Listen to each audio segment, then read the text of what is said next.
कि बीजिंग में वज़ीर-ए-आज़म शहबाज शरीफ और रूसी सदर पुतिन की मुलाकात हुई। दोनों रहनुमाओं ने गर्मजोशी से मुसाफा किया। गुफ्तगू करते हुए रूस के व्लादिमीर पुतिन ने कहा कि पाकिस्तान के साथ दो तरफा ताल्लुकात का फ़रोग़ चाहते हैं। पाकिस्तान को कुदरती आफत का सामना है। रूसी सदर ने पाकिस्तान में सैलाब से होने वाले नुकसानात पर अफसोस का इजहार किया। वज़ीर-ए-आज़म शहबाज शरीफ का कहना था कि पाकिस्तान रूस से बेहतरीन ताल्लुकात चाहता है। पाकिस्तान और रूस के दरमियान मजबूत ताल्लुकात बहुत अहम है। रूस से तजारत समेत मुख्तलिफ शोबों में ताउन के ख्वाहिशमंद है। वज़ीर-ए-आज़म मोहम्मद शहबाज शरीफ ने अपने सरकारी दौरे चीन के दौरान बीजिंग के Great Hall of the People's में सदर शी जिनपिंग से मुलाकात की, जिसमें दोनों रहनुमाओं ने पाकिस्तान और चीन के दरमियान आहनी और हम मौसमी शराकत दारी को मज़ीद मुस्तहकम बनाने के अज़्म का अयादा किया। वज़ीर-ए-आज़म ने सदर शी जिनपिंग को शंघाई ताउन तंजीम के सरबराही इजलास के कामयाब इनकाद और दुनिया की फस्तायत मुखालिफ जंग की 80वीं सालगिरह पर मुबारकबाद दी और चीन की क़यादत और तरक्की को सराहा। मुलाकात में वज़ीर-ए-आज़म ने चीन की जानिब से पाकिस्तान की इलाकाई सालमियत और समाजी और इक़्तिसादी तरक्की के लिए गैर मुतज़लज़ल हिमायत को खिराज तहसीन पेश किया और सीपेक की अपग्रेडेशन के मरहले में भरपूर ताउन के आज़म का इजहार किया। दोनों रहनुमाओं ने खित्ते और दुनिया में अमन व इस्तेहकाम और तरक्की के लिए बाहमी ताउन जारी रखने पर इत्तफ़ाक़ किया। सदर शी जिनपिंग ने यकीन दिलाया कि चीन पाकिस्तान की मुआशी तरक्की के हर शोबे में मदद जारी रखेगा। ख़ास तौर पर सीपेक के दूसरे मरहले में दहशतगर्दी के खिलाफ जंग में पाकिस्तान की हिमायत करते हैं। मुलाकात में दो तरफा ताल्लुकात को मुनफरिद और बेमिसाल करार देते हुए मज़ीद वुसअत देने पर जोर दिया गया, जबकि वज़ीर-ए-आज़म ने सदर शी जिनपिंग को अगले साल पाक चीन दोस्ती की 75वीं सालगिरह के मौके पर पाकिस्तान के दौरे की दावत भी दी। सऊदी और इराकी कंपनियों ने भारतीय कंपनी नयारा को तेल की सप्लाई बंद कर दी। सफारती तन्हाई और मुआशी मुश्किलात में मुब्तला भारत के लिए एक और बड़ा धचका। बरतानवी खबर रसां एजेंसी के मुताबिक सऊदी अरब की सरकारी तेल कंपनी अरामको ने भारतीय कंपनी नयारा एनर्जी रिफाइनरी को खाम तेल की फराहमी रोक दी है। इराक की सरकारी ऑयल मार्केटिंग कंपनी सोमो ने भी भारतीय कंपनी नयारा एनर्जी को तेल बेचना बंद कर दिया है। ये इकदाम यूरोपीय यूनियन की तरफ से रूसी हिमायत याफ्ता कंपनियों पर पाबंदियों के बाद किया गया है। जुलाई के बाद से भारतीय एनर्जी कंपनी नयारा को सऊदी अरब और इराक से कोई तेल नहीं मिला। अगस्त के महीने में भारतीय एनर्जी कंपनी नयारा ने सिर्फ रूसी खाम तेल पर इन्हिसार किया। भारतीय एनर्जी कंपनी नयारा आमतौर पर हर माह 20 लाख बैरल इराकी तेल दरामद करती है। इसी तरह वो माहाना 10 लाख बैरल सऊदी खाम तेल भी हासिल करती है। ताहम अगस्त में इन दोनों ममालिक से भारतीय कंपनी को कोई सप्लाई मौसूल नहीं हुई। यूरोपीय यूनियन की पाबंदियों के बायस भारतीय एनर्जी कंपनी नयारा को खाम तेल की खरीदारी में मुश्किलात का सामना है। भारतीय एनर्जी कंपनी नयारा को अपनी मसनूआत की फरोख्त और तरसील में भी रुकावटों का सामना है। भारतीय एनर्जी कंपनी नयारा की रिफाइनरी भारतीय रियासत गुजरात के इलाके वादियानार में है। पाबंदियों के बायस रिफाइनरी इस वक्त सिर्फ 70 से 80% इस्तेदाद पर काम कर रही है। भारतीय एनर्जी कंपनी नयारा के तर्जुमान ने इस मामले पर कोई रद्द अमल नहीं दिया। रूसी सिफारत खाने ने तस्दीक की है कि भारतीय एनर्जी कंपनी नयारा कोरोसेफिन से बराह रास्त तेल फराहम किया जा रहा है। मुल्तान में सैलाब मुतासरीन के इनखला के साथ खैमा बस्तियाँ आबाद करने का सिलसिला जारी है और इसी सिलसिले में कासिम बेला में सैकड़ों अफराद के लिए खैमा बस्तियाँ बनाई गई हैं। मज़ीद तफसीलात जानते हैं ब्यूरो चीफ नोमान खान बाबर से। जी नोमान, आगाह कीजिएगा।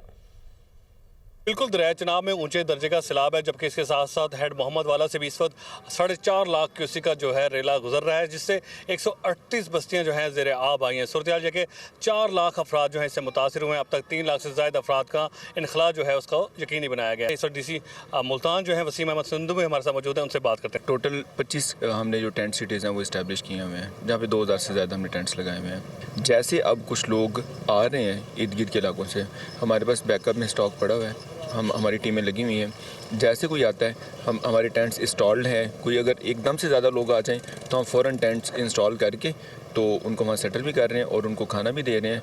जी बिल्कुल, खाना भी काफ़ी हद तक बेहतर दिया जा रहा है। इसके साथ साथ क्योंकि डिस्ट्रिक्ट गवर्नमेंट जो है अपने लेवल पर कोशिशें कर रही है, लेकिन इसके साथ साथ सियासी, समाजी और मजहबी तंजीमों से भी अपील की जा रही है कि वो भी ज़्यादा से ज़्यादा आएँ। लोगों जो सैलाब की घड़ी में, मुश्किल की घड़ी में फंसे हुए हैं, उनकी मदद करें। उनके हवाले से जो खैमे हैं वो भी लगाएँ ताकि उनको ज़्यादा से ज़्यादा जो है रिलीफ मिल सके। जी, दूसरी जानिब बहावलपुर में दरियाई सतलुज में पानी की सतह में मुसलसल इजाफे के साथ साथ हेड पंचनद में भी पानी की सतह में इजाफा हो गया है। बहावलपुर में सैलाब मुतासरीन की तादाद 60,000 तक पहुँच गई है। बहावलपुर और हेड पंचनद में हाई अलर्ट। ताज़ा तरीन सूरत हाल बताएंगे अतर फारूक अवान। हाँ जी, बिल्कुल। बहावलपुर में भी जो है इस वक्त सैलाब की जो सूरत हाल है वो गंभीर है और इस वक्त सैलाबी पानी की सतह में मुसलसल इजाफा जारी है। यहाँ सतलुज की अगर हम बात करें तो इस वक्त 60,000 से ज़्यादा जो बस्तियाँ और यहाँ के जो मकीन हैं, लोग हैं, जो सैलाब मुतासरीन हैं, वो मुतासर हो चुके हैं और सैकड़ों एकड़ रकबे पर खड़ी फसलें जो है ज़ेर आब आ चुकी हैं। रेस्क्यू की अगर हम बात करें तो ज़िले इंतज़ामिया इस वक्त मुकम्मल तौर पर हाई अलर्ट है और रेस्क्यू 112, 122 की टीमों ने जो है अभी शाम से लेकर रात के इस पहर तक जो है 200 से ज़्यादा सैलाब मुतासरीन को गहरे पानी से, पानी के में डूबे हुए इलाकों से रेस्क्यू करके महफूज मकामात पर मुंतकिल किया, जिसमें बच्चे और ख़वातीन के साथ साथ उनके मवेशियों की भी एक बड़ी तादाद है जिसको रेस्क्यू किया गया है। यहाँ तकरीबन 3.5 से 4 लाख क्यूसेक तक का जो पानी है ये अभी आइंदा 12 से 14 घंटों में यहाँ हेड पंजरा से गुजरेगा। इंतज़ामिया की बात करें तो मुकम्मल हाई अलर्ट है। कमिश्नर बहावलपुर समेत तमाम जो इंतज़ामी अफसरान हैं वो गाहे बगाहे मॉनिटरिंग भी कर रहे हैं और रेस्क्यू का ऑपरेशन भी जारी है। जी। और नाज़रीन, मेट्रोलॉजिकल डिपार्टमेंट की जानिब से दरियाए चनाब में नए सैलाबी रेले की वार्निंग जारी कर दी गई है। पानी दरियाए रावी से भी होकर गुजरेगा। मजीद तफसीलात क्या हैं बताएंगे जुल्करनैन ताहिर। जी जुल्करनैन, आगाह कीजिएगा। जी बिल्कुल, इस टाइम भी हेड त्रिमू पर पानी का बहाव 4,20,000 क्यूसेक पर स्टेबल है। पानी के बहाव में ना तो फिल वक्त कोई कमी आ रही है, ना ही कोई इजाफा हो रहा है, लेकिन पानी आगे वाली बस्तियों में अभी भी दाखिल हो रहा है। लेकिन पानी की जिस शिद्दत से वो पानी दाखिल हो रहा था वो शिद्दत में कमी आ चुकी है। आज एक मरासला जारी किया गया, एक फ्लड वार्निंग जारी की गई है Ministry of Defence Pakistan Meteorological Department की जानिब से, जिसमें ये कहा गया है कि आइंदा 24 घंटे के दौरान एक नया सैलाबी रेला पाकिस्तान की हदूद में दाखिल हो सकता है, जो हेड मराला, हेड खान की और हेड सुलेमान की से होता हुआ हेड त्रिमू तक पहुंच सकता है। दरियाए चिनाब में ये सैलाबी रेला दाखिल होगा। अगर खुदा न खास्ता नया सैलाबी रेला पाकिस्तान की हदूद में दाखिल होता है तो वो इसी पानी के ऊपर तैरता हुआ, यानी डबल प्रेशर और डबल रफ्तार के साथ आगे बढ़ेगा और वो बड़ी तबाही कर सकता है। लेकिन अलर्ट से ये फ़ायदा होगा कि तमाम डिपार्टमेंट्स अपने अपने इलाकों में अपने अपने अजला में अपनी अपनी तैयारी मुकम्मल कर लेंगे ताकि इस पानी को रोकने के लिए कबल अज़ वक्त तमाम तर इंतज़ामात मुकम्मल किए जाएँ और इससे होने वाले नुकसान को कम से कम किया जा सके। जी।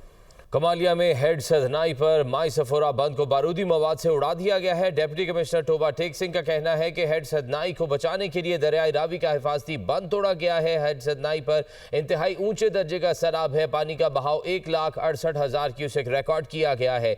बंद तोड़ने से तहसील पीर महल के 12 देहात ज़ेरे आब आएंगे। कमालिया में हेड सदनाई पर माई सफोरा बंद को बारूदी मवाद से उड़ा दिया गया है। बात करेंगे पीर महल से। मियाँ असद हमारे साथ मौजूद है। मियाँ असद, मजीद आगाह कीजिएगा। जी, इस तरह है कि जो हैर सदनई पर इस वक्त ऊंचे दर्जे का सैलाब है, वहाँ पे जो इसकी कैपेसिटी है वो 1,50,000 क्यूसेक थी, लेकिन इस वक्त 1,68,000 क्यूसेक जो पानी गुजर रहा था, जिसके लिए जरूरी था कि इस बंद को तोड़ा जाए। इसलिए यहाँ पे बारूदी मवाद लगाकर जो है ना इस बंद को उड़ा दिया गया है, जिसकी वजह से पीर महल तहसील के 12 के करीब देहात जो है वो ज़ेरे आब आएंगे। जी, बहुत शुक्रिया मियाँ असद।